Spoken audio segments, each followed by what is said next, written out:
Welcome to Real Estate Coaching Radio, starring award-winning real estate coaches and #1 international best-selling authors, Tim and Julie Harris. This is the #1 daily radio show for realtors looking for a no BS, authentic, real-time coaching experience. What's really working in today's market, how to generate more leads, make more money, and have more time for what you love in your life. And now your hosts, Tim and Julie Harris.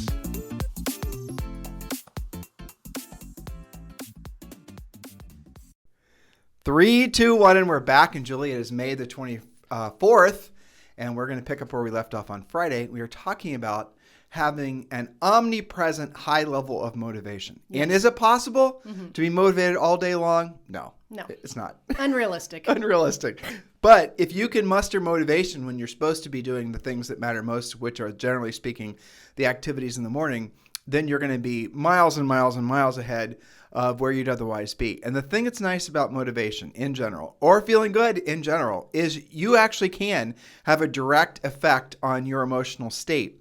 And what a lot of people do is they go through life and their, how do we say it, their work product or what they get out of life is 100% predicated on how they happen to feel. In other words, you wake up, you're in a bad mood, your dog ate your shoes or whatever, and you're going to be in a bad mood all day. In other words, your state of being is not in your mental or emotional control. That's how most people act. Where the reality of it is there are many, many things you can do to alter your emotional state so you always feel a high level of motivation, especially when you need it. Now, can you feel motivated all day? Not likely. Not unless you figured out some magical blend of exercise and caffeine that Julie and I, if you have figured that out, please do tell us, because we've been searching for it for the last 30 years. It may not be sustainable, though. You may be headed for a little caffeine crash there. That's true. So I think the point you're trying to make is I think when you acknowledge that it's normal to have an ebb and flow to your emotional state of being, to your energy level, to what you're feeling like or not feeling like, instead of putting all this pressure on yourself that, oh, God, I'm just not feeling motivated, and then that spins into something that ends you up in a rut.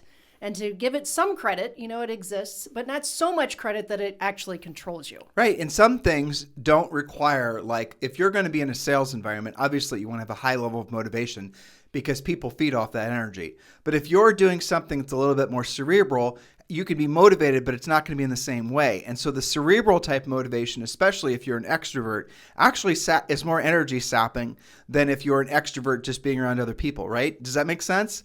So if you're being forced to be more analytical, which is the opposite of how you normally are, you might find that is harder for you to be motivated doing whatever that said activity is versus, say, how you'd normally naturally be if you were around other people, which you're naturally more motivated doing. So the key is recognizing the fact that you can choose when to basically tap your secret motivation superpowers. And we're going to give you today we're going to give you 4 points of a total of, how many are we working on 14. And we already talked about, we beat #1 into the ground, I think, on Friday, which was media-free mornings. And that, if you didn't listen to Friday's show, you need to go back and listen to it. Before we get to point number 2, Julie, I want to share with you something I've been studying. Yes. And I've been studying it with a great level of interest. And I think it's something that is definitely going to happen in our economy that's going to have an effect on all of our businesses, and it's going to be inflation. Yes. And it's been something that you and I have been noticing and talking about for on and off for years on our podcast. I mean, this podcast, we've been doing this podcast for years. We've got over 2,000 shows. We've had well over 10 million downloads. And if you go back and listen, you'll see that Julie and I are always very observant of inflation. And I'll tell you why. Because we've never, except when we were real little kids in the 70s, which we don't remember, we never have experienced real noticeable inflation in the economy. And it was one of those things that you've read about. It was a historical event. It happened in different parts of the world, but never in the United States. And it's happening now. And we're going to experience double-digit inflation if we're not already. And that's going to mean that the cost of everything that's just basically everything from food, water, energy, real estate, right? Anything and everything is going to go up by, in differing levels, it's going to go up by a significant margin. And if no other, frankly, when Julie shared that statistic with us that there's already been a 10% in, call it inflation or appreciation rate of the average American home in first quarter alone, that tells you all you need to know about what's actually going to happen with the cost of everything. Now, the reason that's fascinating is because what we're seeing now is the short term, or I guess I don't even know how long term it's going to be, truthfully. It could be a year, it could be 2 years. but the exuberance that comes from people feeling paper rich, right? So when I told all of you that your $350,000 homes are now worth $35,000 more, some of you, that was a good feeling, wasn't it? But here's the interesting thing too. If the appreciation or the inflation rate continues like it has based on first quarter, your house could go up another 35 grand or more this year, which is extraordinary. And here's the good part of all of this, just for the sake of, making sure we're not, being overly pessimistic, which is definitely not the attitude of our podcast. But it does give all of you who are homeowners, especially those of you who have long-term low-rate interest mortgages, you are living basically in your house for free because your house is appreciating or inflating. I'm, conflating those words in a way, but your house is increasing in cost by more than what you're paying in interest, even carrying costs and property taxes on that mortgage. That's extraordinary. That's really never happened with the exception of a few, micro markets around the country. Now it's happening countrywide because of this thing that's, called inflation. So I'll strongly suggest to all of you that as we move forward, you pay very close attention to what Julie and I are reporting to you with regards to inflation's effect on real estate. In the short term, it's going to feel great. And if we get into this stage that I frankly have only heard one person that's predicting hyperinflation, but if we get into this, runaway train hyperinflation thing, then all bets are off. But for now, owning real estate makes more sense now than it ever has been in certainly the 51 years that I've been on this planet. That's right. So on that note, we better keep our motivation so that you are able to help as many people as you can at the highest level possible. And yes, it's normal to feel overwhelmed from time to time, but remember to reframe overwhelmed into I'm simply surrounded by lots of opportunity. Change your mindset going forward and take some of these steps to do a little reset. These are all very actionable points. So again, we started this last Friday with a media-free morning. That was point number 1. Point number 2, make a list of what you want to feel loved, appreciated, important, useful. Are you being the change you wish to see? Are you acting and behaving the way that you wish to be treated yourself? Or are you actually part of the problem? Well, so there's an interesting thing, right? It is. So if you're not feeling love and appreciation, show love and appreciation. Mm-hmm. If you're not feeling that people are grateful for your contributions, show gratitude towards what they're contributing. Yes. Whatever it is that you feel you're emotionally missing in your life that's causing you maybe to feel lack of a direction or motivation, you go out and you overtly show that level of appreciation to other people. Let's give an example of this morning. Sure. So Julie and I went on our customary 6-mile walk around this property where we live. And lo and behold, we run into Brendan Pouchard, who a lot of you guys know is probably one of the most influential mindset, guru types on planet Earth. Really, really great guy too. Very, very fascinating, very smart. And Julie and I have become friends with him and his wife because we see him practically, I don't know if there's any days we haven't seen them in the last 2 months every day, right? Yeah. They go on walks, we go on walks. Yeah, and we always stop and say hi and have a little conversation. And I asked him a question. I said, it had been maybe 3 or 4 days actually. We didn't see him over the weekend. And I said, so Brendan, what was the best thing that's happened to you since the last time Julie and I saw you? And, he loved that question. And then we ended up talking for probably 45 minutes to an hour. But the point is when I was talking to him, I was realizing this guy's motivation is definitely, I felt it, right? For sure. And for real. He was excited about the things he's creating in his business. Genuine enthusiasm. Exactly. Mm-hmm. And he was really interested in sharing with us what he was trying to create. But here's the point I'm trying to make is I myself was trying to work through some business decisions that you and I have been talking about for the past 2 or 3 days. And by me showing genuine enthusiasm and appreciation for what he was doing in his business, he actually was telling us what he was doing. And then I started, through listening to his answers, have my questions that I was trying to figure out answered indirectly from basically what he'd already created in his business. It was a great conversation. It was fun. Mm-hmm. So the moral of the story is that when you are feeling that you need some, if you're feeling your family or your husband or your wife or your partner or your dog or whatever is not showing you what you want to be feeling, if you're feeling that your cup is not being filled by the people around you, go out, grab that pitcher and go fill everyone else's cup, and then you'll find that you'll get it back 1,000-fold. And that's just the way, for some reason, life works. That's exactly right. And what I like about this is that it really happens almost immediately when you do that. It's like an instant cure. You don't have to wait and see how it goes, right? People try to make it sound like it's some sort of spiritual, weird, it's just a normal, right. People overuse the word genuine, but be genuinely enthusiastic and interested in people. You'd be surprised how much they give back to you. Yeah, because as soon as you basically show appreciation or show overt anything, if you look, the easiest thing to do is just give somebody a compliment, for gosh sakes, or tell them, send them a text or handwritten message or something where you're overtly saying why you appreciate them. It could just be something as simple could possibly be. But you have no idea how profound of a positive effect that's going to have on that person. So much so, just a simple little compliment.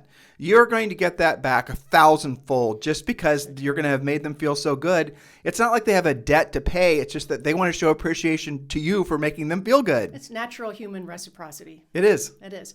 One of my coaching clients in Virginia has actually kind of systematized this because she really appreciates this point.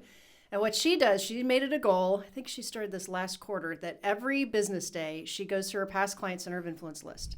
And she picks out 2 or 3 people. She finds their social media posts and she finds something very particular to them.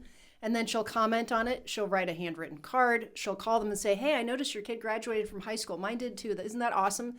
She'll do some kind of overt appreciation just as a course of habit. And that's been very much keeping her on track. And she hasn't had that much feeling of overwhelm. Yeah. So I think, not to lessen it any way by systematizing it, but, that's one way to keep yourself on track. Well, but so drill down on that. By systematizing it, what she's doing is she's made it part of her daily schedule, Yes. I'm guessing. What's her first name? Tammy. Oh, I know who she is. Yeah. Yeah, she's great. Yeah. Yeah, so I think actually we met her originally on Clubhouse. We met her, it's a different Tammy. We met her in Georgetown at our event. Okay, got it. Yeah. So she's basically got into her schedule through the help of her great coach to probably write 5 handwritten notes. 3 to 5, depending what she finds every day. Yeah. Yeah, and that's those types of things pay dividends. And you know what's more? Here's the magical thing about it. When you're giving somebody a compliment and you're showing appreciation to them, even if you're feeling almost depressed yourself, but you're overtly forcing yourself to go against your current emotional state, and you're then showing appreciation to somebody else, you instantly feel better. It's true. And here's this is a Tim theory, right? Could be totally wrong. Okay. Right? Lay it on me. This would be a good question to have with Brendan, or conversation to have with Brendan, by the way.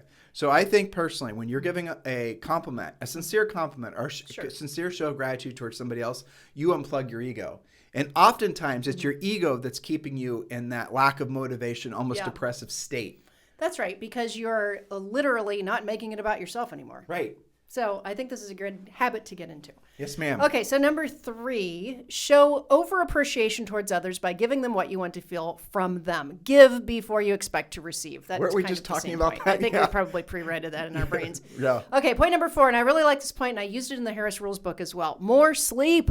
We did a podcast about sleep. You're more likely to wreck your car from lack of sleep than you are from drinking. Did you know that? By a huge amount, actually, percentage-wise. Well, absolutely. Yeah, so a lot of people think that they're depressed or they are in a rut or something's wrong, and then they really look at their sleep patterns, and it's because they are quite literally exhausted. They might also be dehydrated. You actually, when we were writing the book, I remember you and I spent too much time researching this because people take for granted, like, it's just this old warrior mindset. I'll die when I'll sleep when I'm dead, or I can get around with 4 hours of sleep. It's like a badge of honor, which is just a big pile of crap. Yeah. And that is ultimately, I don't need 4 hours of sleep. Okay, whatever. Here's what happens, guys. And this is kind of just, it's called facts, is that if you're not actually allowing your brain to sleep and to relax, it's just going to shut down on you. And Julie and I'll tell you a quick story. Julie and I had gone to, this was back in 2011, I think. We'd gone to Italy. We'd been in Italy for a long time. We come back, and Julie and I are like, oh, what the hell? We don't, we're not going to. What's jet lag? That's made up. Well, yeah, jet lag, blah, blah, blah. So we're visiting in Southern California. We're in Laguna Beach, and I remember we were walking Laguna Beach from stem to stern is 5 miles each way, and we were going to walk from one end to the other. It's not big, it's small, really. It's a tiny little hamlet of a beach town. And I remember on the way back, my body I almost literally passed out on the sidewalk because my brain was just saying, nope, that's it. You're at threshold capacity. And I had to sit down, and I was fighting not to fall asleep. It was extraordinary. It was literally overwhelming you. And it hit you about the same time. Yeah, absolutely. I remember where we were. I remember where we were standing, and we were like, oh, jet lag must be real. Yeah, boom. Boom. And it's because your brain basically demands amount of sleep. But here's something else that happens. When you don't have a right amount of sleep, and real sleep, not like alcohol or even ambient induced sleep, but when you don't have sleep, natural sleep. you start to create anxiety. Your body starts to feel anxious. Your mind starts to feel anxious. You can't formulate thoughts. You can't think for a long period of time. You can't concentrate. You can't seem to have any kind of real conversation or any kind of real restorative type planning, right? All these types of things are unavailable to you if you're very sleep deprived. And how does that make you feel? It makes you depressed, exactly. Overwhelmed. It makes you feel like there's something wrong with you. Yeah, and this is what causes people to overreact to little tiny things without really realizing what the cause of it is. So it can be very destructive. And in the Harris Rules book, I can't remember, I referred to another book that the scientist that studied this. And he said, it is scientifically true that when you are overly exhausted, and I think he defined that by anything less than 6 hours at a time of quality sleep. He said your brain actually does take breaks without you knowing it. It'll take like a little 10-second snippet, micro sleep, and you won't know that it's happening. I know sometimes when it happens to me, I sense it because I feel lightheaded for like 30 seconds or something like that. I'm like, is it sleep? Sometimes it's water. That's one of our other points. But your brain actually does try to take care of itself until finally it's overwhelmed, and that's what happened to you on that walk.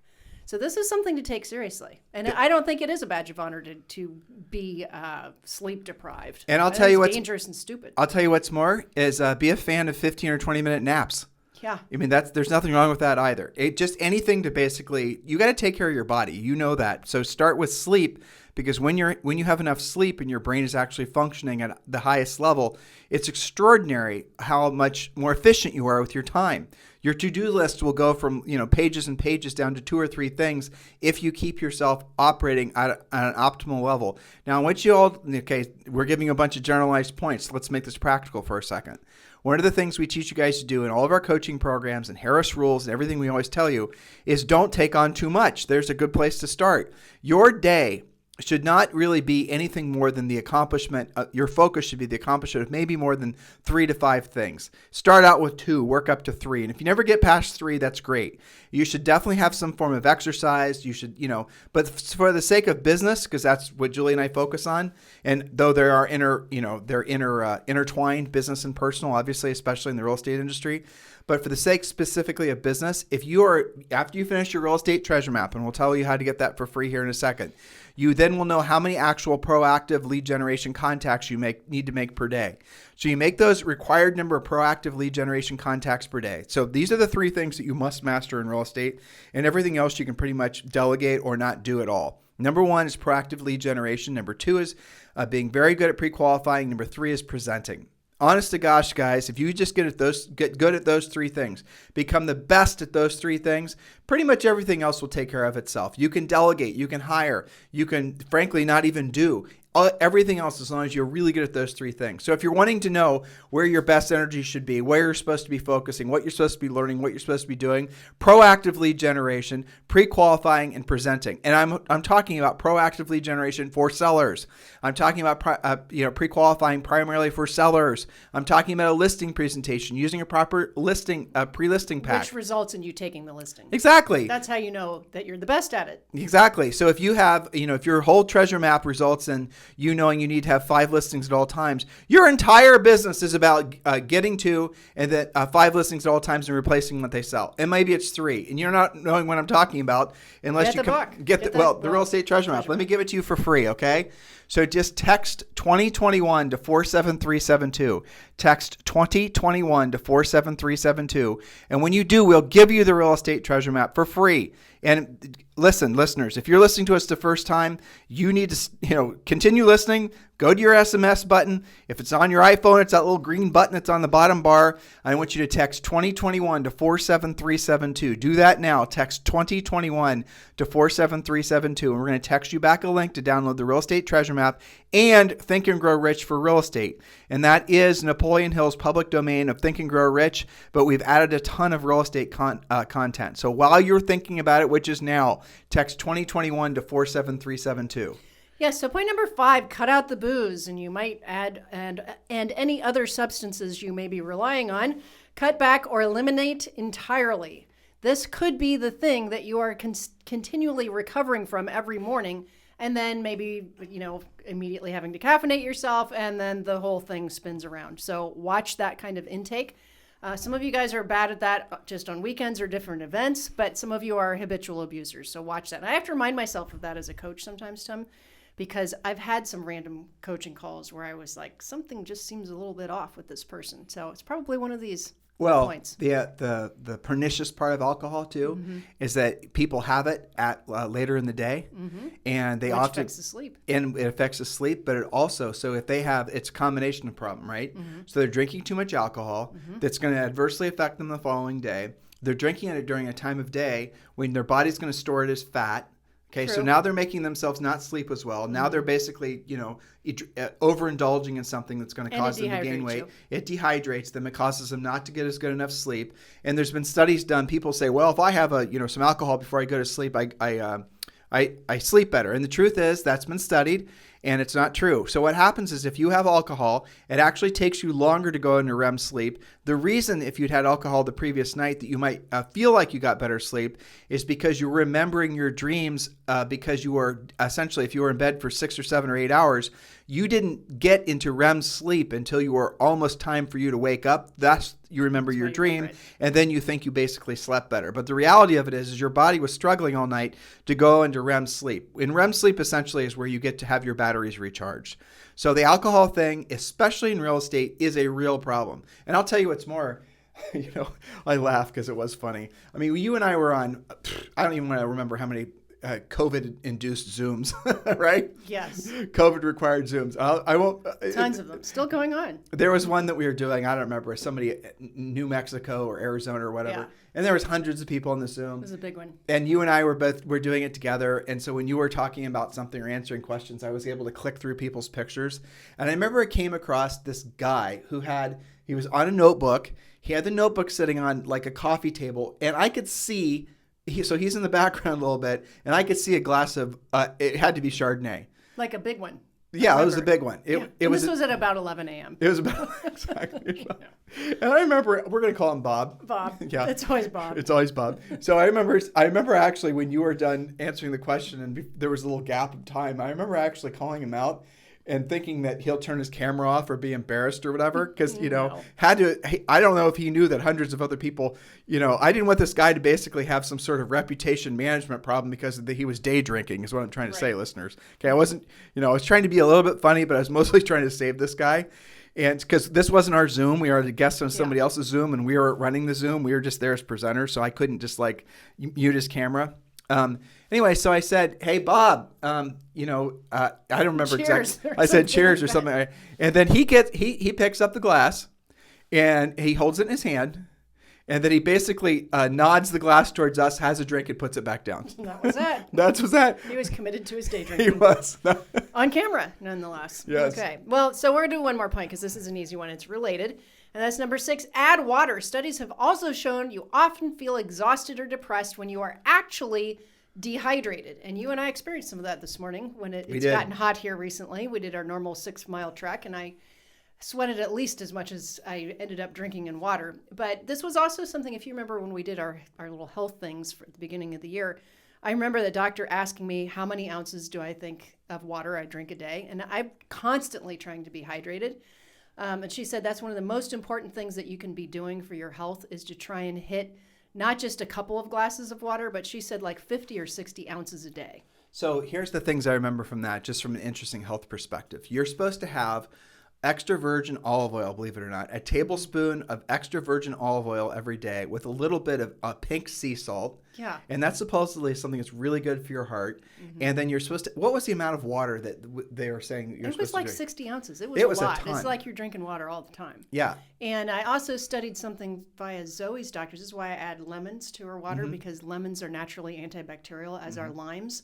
And that helps to cleanse your system as well as hydrate you. Yeah. So there's lots of variations on water, but it's all good. Here ultimately, guys, and if you really put all these points together and you're trying to essentially make what we're telling you practical, opposed to just these random points. If you go back to Friday, here's what your takeaway should be.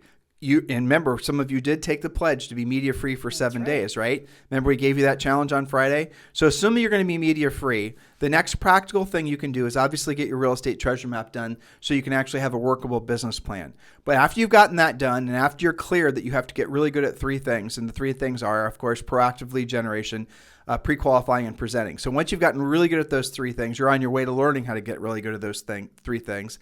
Maybe you joined our coaching program, for example. Then you're going to schedule those things for the morning. Okay, so your ideal schedule, again, which is going to be in the real estate treasure map, is going to be you're waking up at the same day at the same time. Some of you are forced to do that because you have kids and responsibilities. And then you're going to do some form of exercise. You're going to drink a lot of water. You're going to ideally take some supplements. You're going to, go through that morning routine. That's going to become part of your day. And you're not going to overindulge in alcohol the night before. Matter of fact, the rule is that, for example, if you get up at 8 o'clock, you shouldn't be consuming anything other than water after 8 p.m. the previous day. So you're supposed to leave a 12-hour gap between when you consume your last thing the day before and the time you wake up in the morning. I mean, hopefully you guys are waking up before 8 a.m., but you get my point, right? So that's another good measure, and it gives your body an opportunity to basically go into a little fasting mode, and then also with the water, you're not going to be dehydrated. You do these things, and I do not care how bad of a shape you're in, because some of you obviously need to lose some weight and the rest of it. Some of you might need to gain some weight. Just listen to me, okay? You start with these tiny little micro steps that we've been giving you from this podcast, and your emotional state will follow or will change. Even if right now you're feeling overwhelmed, maybe you are feeling a little bit depressed. I don't mean medically depressed. I just mean you're just not feeling motivated. When you start following some of these simple little suggestions that we're giving you, you will start to feel, and I've had these experiences so many times, hell, even sometimes I get off track and I kind of lose control of the things I'm supposed to be focusing on. And it feels like if you're kind of realizing that you're maybe walking around feeling like remember Pigpen from Charlie Brown, Yeah. where he's got a constant cloud around him? Right. So if you're Pigpen from Charlie Brown, you've got a constant cloud around you. When you just start changing these tiny little physiological inputs, you're all of a sudden going to start to see a break in those clouds. And as more time passes, as you continue to compound day after day with doing these activities, then all of a sudden, over time, the clouds will completely dissipate. And I want you to have that experience, because what you're going to realize is that you have controlled your emotional state. You changed it. You altered how you felt. You weren't waiting around for some guru to motivate you or some external thing to change your state, or you didn't have to walk on coals or any of that other stuff. You did it by taking control of actually your own physiology. And then what happened is your mindset was going to change. But it started with your activities.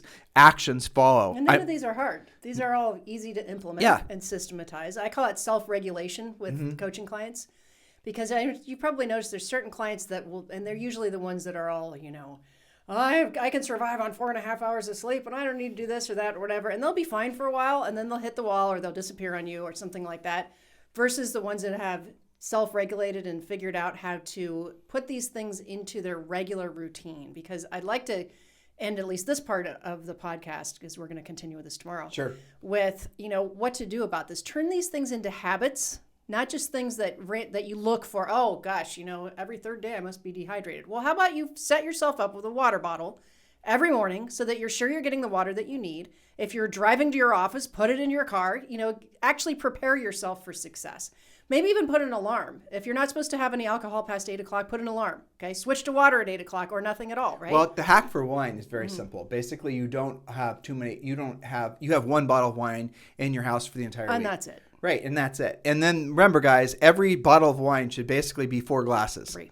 Well, it's 3. You can it's tell. okay. You can tell between the two of us which one likes to drink more wine. Perhaps. But anyway, the point is to make these things habit, right? But finish that thought, right? So if it's you and your spouse, and Sure. we'll go with Julie's number of 3, and you have 10 bottles of wine in your house, you're going to drink 10 bottles of wine in the week. But if you know that you're only supposed to be drinking 1 glass per day each, that means you're going to end up basically having, at the end of the day, how many bottles would you need? 3, right? I think so. Basically 3. Yeah. And how many of you are buying 10? And how many of you magically are going through 10 every week? So this is a little behavioral hack that you can do to yourself.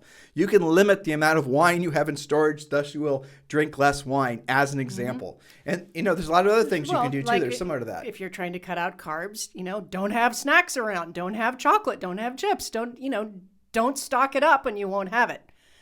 So I think all of this can be easily, people call it a life hack, but really what it is a habit that you are maybe breaking and a habit that you're replacing it with. So here's the funny thing. You and I are motivated to do this series of podcasts on motivation because we know this is the time of year where people start feeling like they're burning a candle at both ends, right? Yeah. So if you are starting to feel unmotivated because you're just, everything's that, you got that pig pen cloud over you, but you start seeing yourself take control of these little types of things that Julie and I are describing to you, you will find all of your mojo returning in abundance because you're seeing yourself actually being proactive through your actions. Again, the faulty modern way of approaching lack of motivation is by working on your mindset. And then somehow through your mindset, your action set's going to magically change. And have you noticed that approach never works? So the way to actually change your mindset is by starting by what you're doing with your actions, and then your mindset magically follows. The real secret sauce is to start to do the actions while you're working on your mindset. So, for example, you're gonna learn how to be a proactive lead generator. Well, a lot of you are gonna make the mistake of studying it, learning it, practicing it, role playing it. Accountability Getting partner. ready to get started. Exactly. For years and years and years, you're never gonna do it. But here's the better idea, and this is the way it's always gonna work the best. You actually are going to make 5 contacts, and a contact is a conversation with a decision-making adult every single day. I'm not ready. I don't know the script. I don't know what's going to happen if they say this. It doesn't matter, because what you're going to do is you're going to learn so fast because you're going to be you're going to be under stress because you're going to make that contact and you want to basically get that listing appointment. So when you do the proactive lead generation at the same time you're learning, you're going to learn a lot faster, a lot higher level. That's right. And everyone knows that though. The truth is, I have to do it. Yeah, exactly. That's the rub. That's the yucky part, right? Well, I was just remember I was telling you about the NASA scientist that was writing about Elon Musk. He said the reason that Elon Musk was able to create his space program so much more quickly at such less cost is because he was much more willing to make mistakes than the tradition of, as much as I love NASA, and this guy worked for NASA, their tradition was the analytical rehashing and putting out models and studying it, and that can end up being decades. Well, because when you're a bureaucrat working even in an amazing agency like the space agency with NASA, you're not rewarded necessarily for results. You're rewarded for basically producing something in the process. That's right. So the motivations are different. Well, that's true. And maybe because Elon's working for himself, that makes a difference too. But their point was, and remember, these are unmanned, so don't freak out when I say this. He's not afraid to, shoot rockets up in the air, see how badly it blows up and what caused it, go fix it, make a better rocket. He's not waiting to get ready to get started to study it further. He's doing trial and error, and it's no different in business. You've got to have that trial and error because you learn so much more quickly. And I heard in an interview, someone asked Elon Musk how much sleep he gets per night, and he says he always tries to get at least 8 hours. Really? Isn't that interesting? And how many people wouldn't have guessed that? But, I mean, dude, I remember, was it 10, 15 years ago? It was like this, in the hustle culture to brag about how you don't need sleep. Like you're some kind of zombie or something. It's so weird, right? Just to me, when I hear that, I think, well, you're a terrible self-regulator if that's how you're operating. Yeah.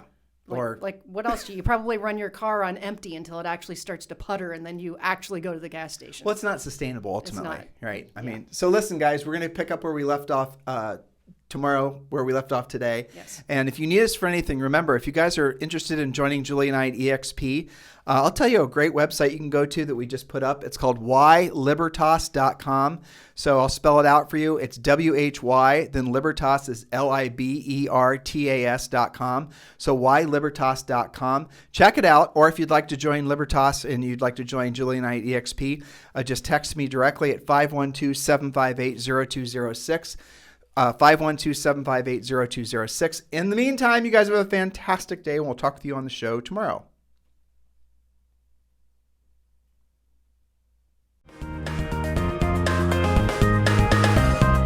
This program has been a presentation by Tim and Julie Harris, Real Estate Coaching.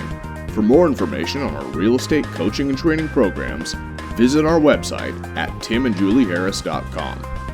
Remember to tune in weekdays at noon for upcoming shows. And until next time, thank you for listening to Real Estate Coaching Radio with Tim and Julie Harris. This podcast is a part of the C-Suite Radio Network. For more top business podcasts, visit c-suiteradio.com.